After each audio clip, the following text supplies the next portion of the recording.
Hazrat Aisha Siddiqa raziyallahu ta'ala anha narrates that a woman came to Prophet Mohammad S.A.W. while in his service and said, "May my parents be sacrificed for you.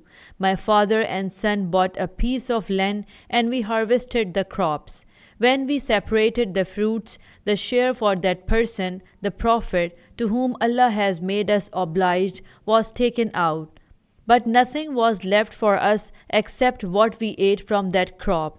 And he has given us some more money, but we do not know what to do with it." The Prophet Muhammad S.A.W. asked, "Didn't you give it in charity to your relatives?"